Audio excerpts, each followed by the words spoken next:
السلام علیکم۔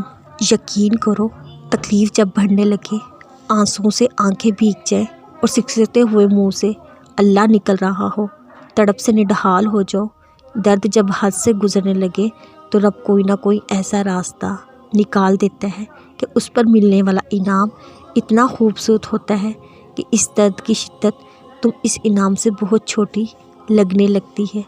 پھر خود ہی منہ سے پکارو گے، یا اللہ میری تکلیف تو چھوٹی تھی، اس انعام کے آگے پھر سارے درد بھول کے شکر کے سجدے میں گر جاؤ گے۔ تم رب کی حکمتوں کو نہیں جان پاتے۔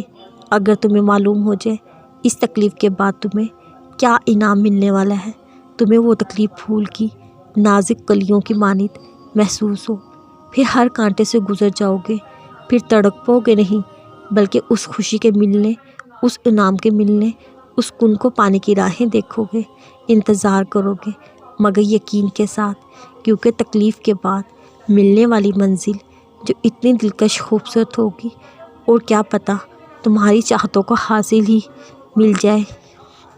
ایک بات یاد رکھیں، کندن کو پگھلنا پڑتا ہے سونا بننے کے لیے، اینٹوں کو بھٹی میں جلنا پڑتا ہے پکنے کے لیے، مضبوط بننے کے لیے۔ اسی طرح انسان کو بھی آزمائشوں کی بھٹی میں ڈال کر مضبوط بنایا جاتا ہے اور رب کی محبت سے آشنا کروایا جاتا ہے۔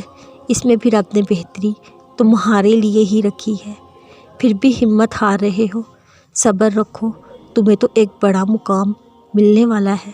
آزمائش تو وقتی ہے جو ختم ہو جائے گی، لیکن اللہ کا ساتھ، اس کی محبت ہمیشہ کے لیے مل جائے گی۔ کیا ایسا نہیں چاہتے ہو؟